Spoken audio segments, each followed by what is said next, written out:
member of the Rhodes family, of the Alfie and Hugh Rhodes family. And I have with me a Bible. It's real old and ragged now, but it's what my parents lived by and what they reared our family by. And I would just like to record some of the things that I remember about growing up. One is the freedom that I experienced in growing up. We lived on a farm, and there was no dangers except maybe snakes and red bugs, things like that. We roamed the woods and picked the berries and chopped the cotton and picked the cotton and did everything that there was to do on a farm. We went to school, and we came home and took off our school clothes and put on clothes to work in. And then we always had good, wonderful food. We grew everything in the garden and in the fields. My father would buy a barrel of flour and a barrel of sugar. And I think that is about all. We had our own meat and lard and beef and vegetables and chickens and eggs and everything of that nature. My father sometimes sold a wagon load of watermelons. Sometimes my mother molded butter, and he sold the butter. But he kept his cotton crop. That was his nest egg. When he sold the cotton, he put that in the bank. The rest of the time, he made the money other ways.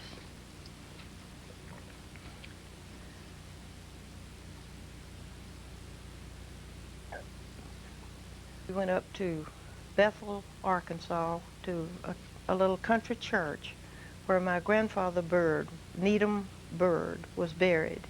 He was a soldier in the Civil War, and they were honoring him that day, giving him the Iron Cross, and they had a little celebration. And they gave us papers telling about his time that he served in the Civil War. And when he got out, he came to Ruston. There was a little hospital at Vienna, and he must have stayed here for a little while because he met my grandmother, Martha Glasgow. And when they were married, she was 15 and he was 24. And they had 11 children. And my mama was one of them. And she and my dad married when she was 16 and he was 24. Or that's about right, isn't it? And they had 17 children, and I am the 16th child of theirs. And when it came my time to grow up, I grew up with 4 brothers, and I learned to do everything that they did, and sometimes I could even beat them.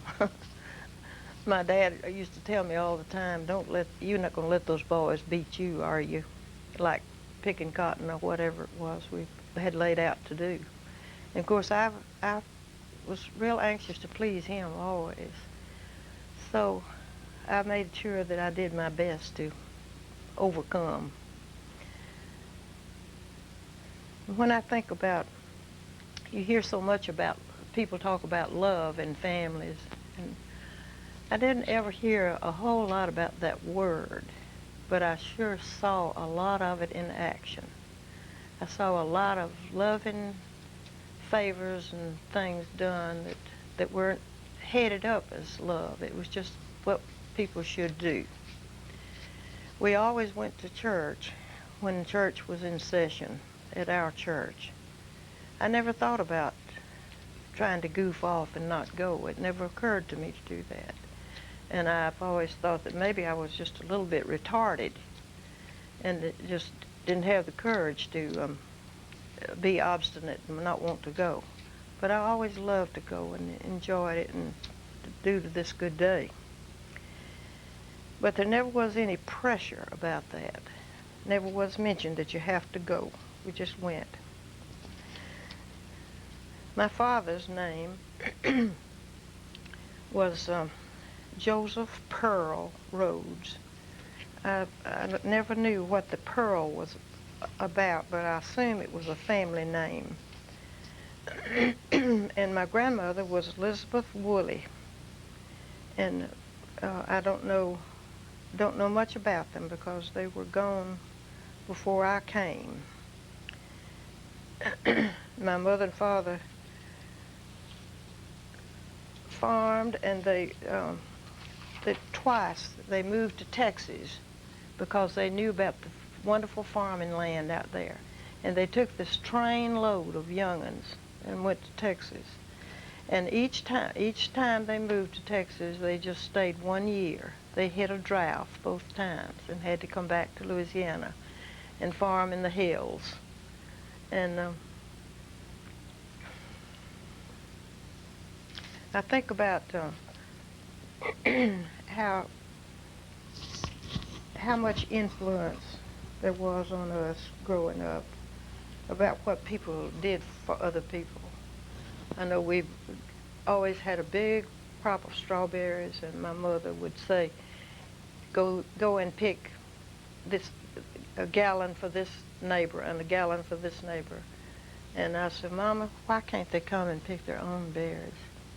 And she said, well, that wouldn't be nice, would it? So that we picked the berries and took them to them. And the entertainment we had when I was growing up was all homemade. It was popcorn and sugar cane and pulled molasses candy and parched peanuts and things like that.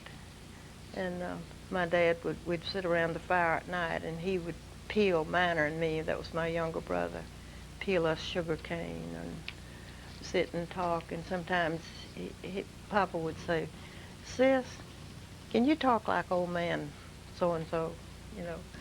And I said, well, I think so. So I could about mock anybody, you know, and that would just tickle him to death, you know. And when Papa would get on me about something, he never would spank a child when he was angry. He would always, he'd say, well, you deserve to have a spanking for this. And you'd think he'd forgotten it. It'd be several days later, and we'd all be sitting around having a wonderful time, and he would pull me aside and say, you know, Papa promised you a little spanking the other day for that. Said, you disappointed me so bad. And the things that he would say to me were much worse than the spanking. Because I had let him down and disappointed him and not done what he said. I told my daughter one day, she was slapping at one of her kids, and I said, you ought to be like my dad and not hit him while you're angry. And she said, Mom, if I would do that, I never would hit him if I didn't hit him while I was so aggravated to know what to do. And Papa used to talk to us a lot about being as good as our word. He said that many people had borrowed money from him through the years, and then they not only had not paid him, they had avoided him. That he would meet them on the street and they'd go the other way. And he said, if you promise somebody something and find that you can't live up to what your promise is, you go to them ahead of time and tell them why you can't do it and make other arrangements. So I think that influenced me as much as anything that I've ever had in my training.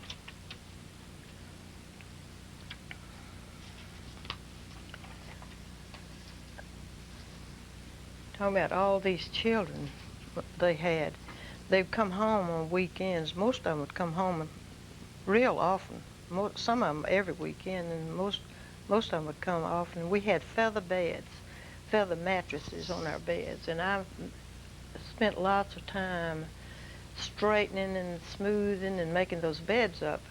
And Mama always cooked wonderful meals, and the ones that came to visit, well, they would eat up a fog and then lie down and take a nap and ruin my beds, you know. I was real aggravated with them.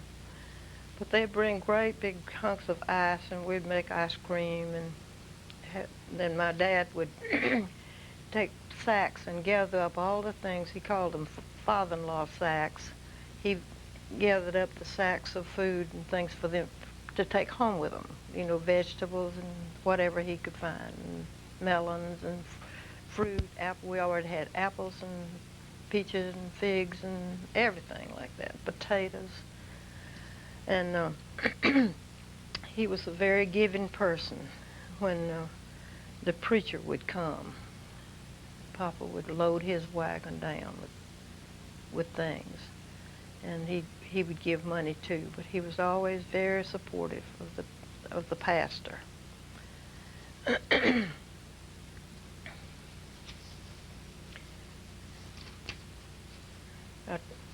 I told Imogene one day, that's my niece that lives here in town, that my nieces and nephews just almost made me want to be childless myself. I said, they drove me crazy. So one day she was talking about this bad cow she had seen. She said it was a bull, and I said, Imogene, you wouldn't know a bull from any other kind of cow. And she said, I would too. She was about 4 years old. She blinked those eyes and she said, a bull is a cow that half a bag without the tits.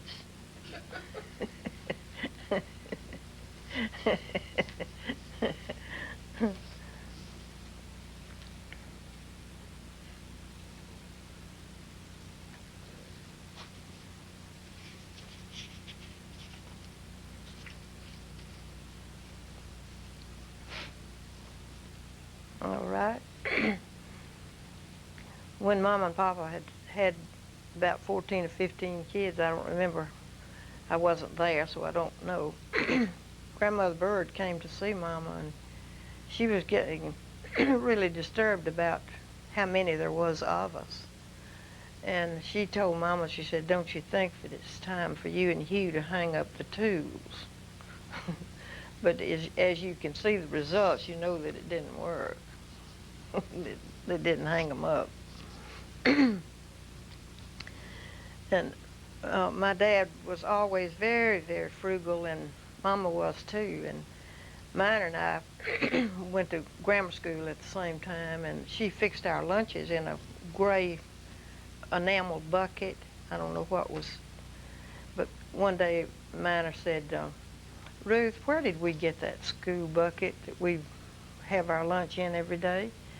And I said, I don't know. I said, I just thought that Papa bought it. And he said, now you know Papa didn't buy an empty bucket. That pretty well explained how. And always my mother called my dad Mr. Rhodes, and with the greatest respect you've ever seen. And she was always telling us to go help your dad, go help your Papa. She was always looking after him. And my sister Little Belle said, if Mama and Papa had ever gotten on a first name basis, there is no telling how many of us there would have been.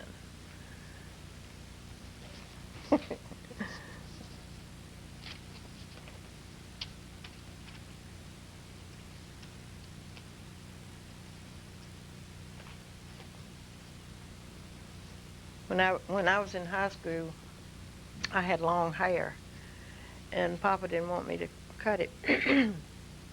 And he had a good friend who came and was a hired hand, Mr. Pratt. And he had a daughter who was my age. We would be in the same class. And he said, well, I don't want Orby to cut her hair either. So they made a pact between them that if he wouldn't let her, he wouldn't let me. So we were finished the 9th grade when finally Papa came to me one Sunday and said, I've decided to let you cut your hair. So I locked myself in the front bedroom and set the coal oil lamp on the corner of the dresser and stuck the mirror down in in there and sat myself up on the dresser, and I wouldn't take a chance that he might change his mind, you know, the next day. So I gave myself my first haircut.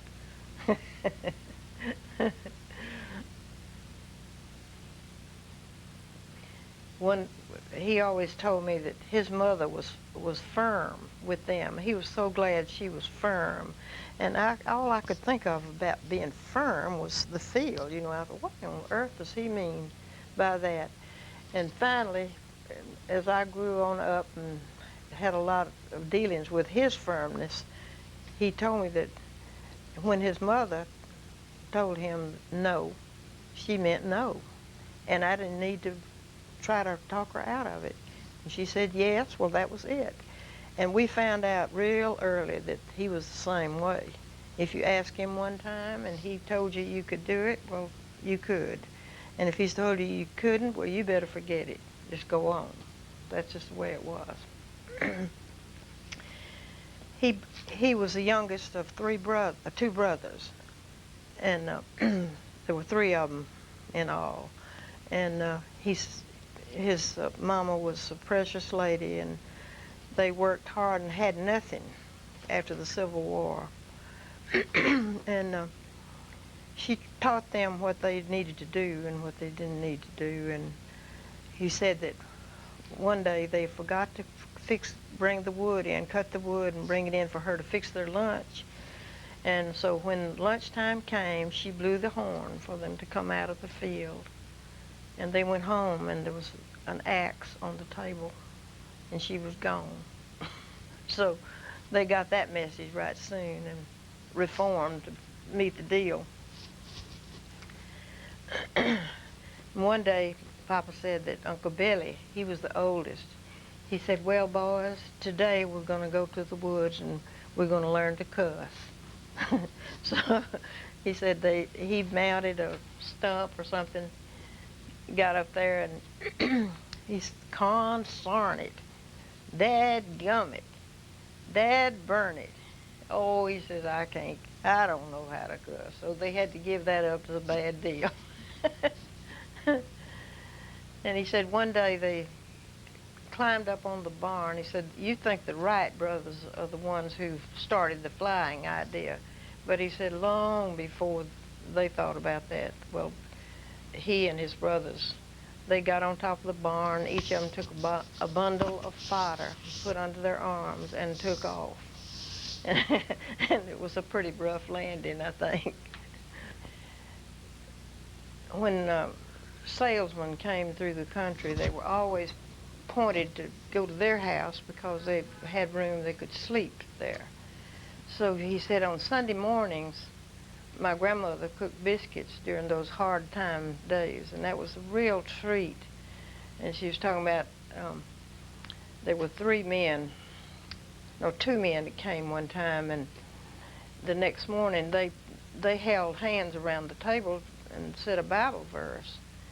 And when it got to one of these men, he said he hesitated for a minute, and he said, Jesus wept. And the other one said, he sure did.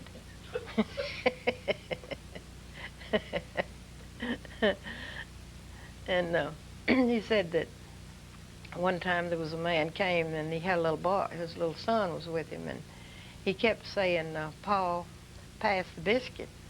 And it was getting fewer and fewer, you know, and when it got down, they said they could tell that he was kicking him under the table to try to make him slow up on the biscuits. So he said that when it got down to the last one, he said, Paul, pass the biscuits. And he said, just help your goddamn self, Willie.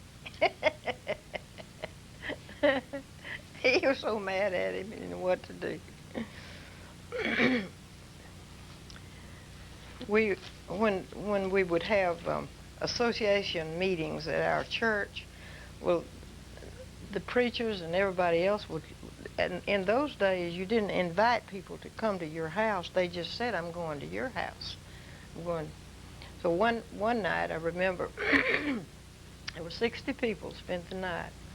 The young boys slept in the cotton house. The men took one side of the house, and the women the other side, and the children, we made pallets, and they slept in the hall. And usually there were four or five preachers. And I remember sneaking out and sitting. There was some little tombstones there on the front porch, crated up. Mom and Papa had two stillborn children, and they still hadn't put those up. So I would hide there and listen to their wonderful stories. They would tell experiences they had had, and really it was really thrilling. I never have forgotten it. Remember they were talking about one family that their house burned and their only Bible burned up, and they were so grieved, and they prayed the Lord to send them a Bible. And so that next day, in the late afternoon, a man they'd never seen before came riding on a horse, and said, "Here's your Bible." Things like that. Just as a child, you just never forget about it. Talking about some real wealthy people. The Lord awakened this woman one night and told her to go fix some food and take to this family. And she said, you know, they were rich people. I'm not going to take them food. They'd think I'm crazy. So the third time he told her to get up and do it. So she finally did do it, and the people had been rich people, but they had, for some reason or other, had fallen on hard times and were starved. So, it always works. And when you hear about it, it strengthens your faith, and it's good to have the memories. And another thing that probably Mr. Edwards would not know anything about, but my parents were Primitive Baptists, and they had the ordinance of washing feet and taking the sacraments, and I can remember that so well. And when people laugh about it, I just think they should have been there, because it was one of the sweetest things I've ever seen. They would wash each other's feet and then hug and cry. They were just so happy. So that's one of my best memories. When my brother Bill, who was always a crippled man, he was run over by a wagon load of logs, and it broke he was just a little boy, and at that time, this has been a long time ago, the doctors did not find anything wrong with him that they could fix. But as he grew, he could walk, but it grew worse as he grew up. And I remember him at church one day when they asked him to read the scriptures, and he said, "I wish I could bow my knees like you can, but I'm bowed inside. I have the feeling that my knees are bowed." And I thought that was a nice thing to remember.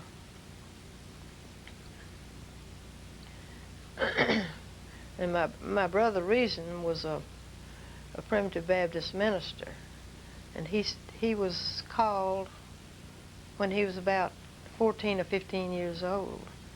And when they were building our new house up on the farm, my cousin George Rhodes, one of Uncle Billy's children, was helping with that, and the two of them were up on the housetop, and Reason said, "George, I'm going to have to preach."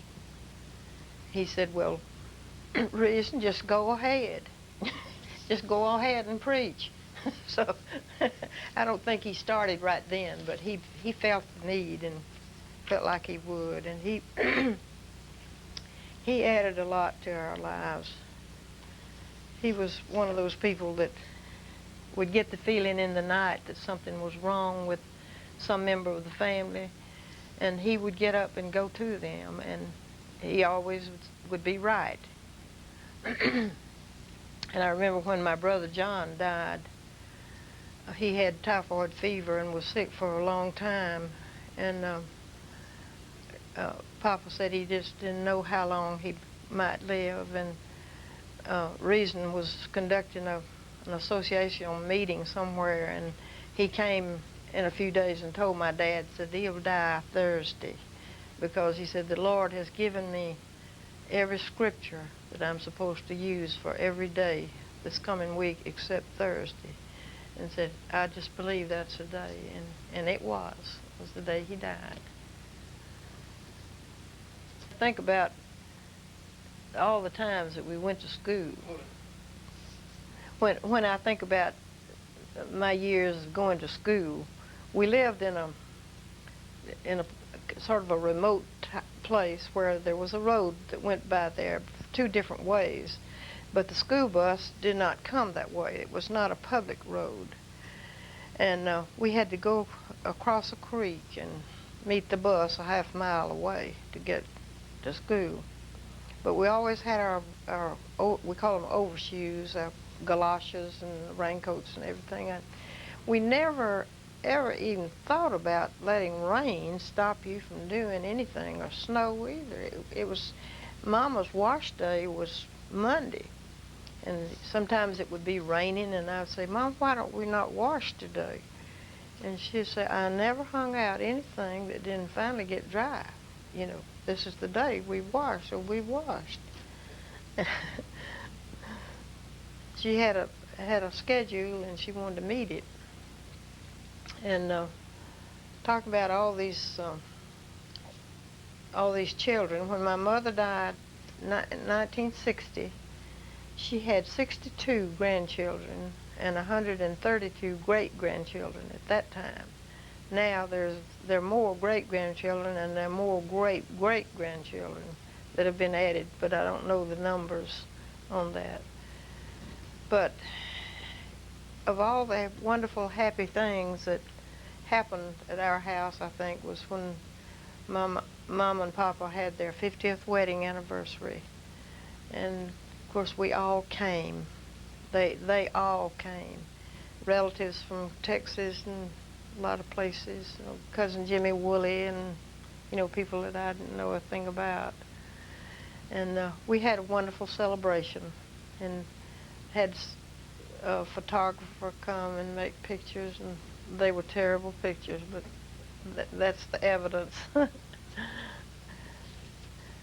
But then when I grew up, I didn't have any children right away. When I got married, and for a long time I didn't have any children, and thought I never was going to.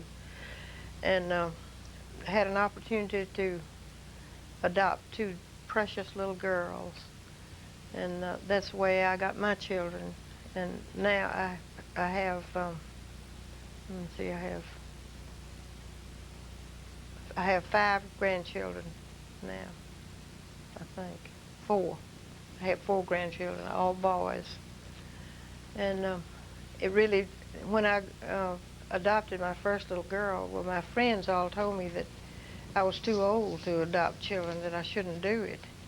But now I have a grandson who's 26 years old. He came to see us this weekend. He said, Mama, I'm coming to go to church with you. It really did make my day for him to come and sit by me, and he just kept patting me and showing his affections to me. And my younger daughter, her second son, I said the other day to her that I sure would love to see Chase. And she said, Mama, he's 15 years old. I don't think you want to see him right now. She said he has his hair shaved up on the side of his head, and it's long, parted in the middle and hanging down. And she said, I don't think you would enjoy looking at him right now, but he'll get over it in a little while. So I'm looking forward to that day. And her oldest son drives a 18-wheeler truck, makes a delivery thing every day, and he's 21. And Bear Lynn and Butch have a little boy they adopted who is 7 now, and he's one of those hyper boys. He has a lot of problem with being able to be still. He's smart and he's sweet. We love him to death. And think and hope that he would grow out of that.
Yeah.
Bye.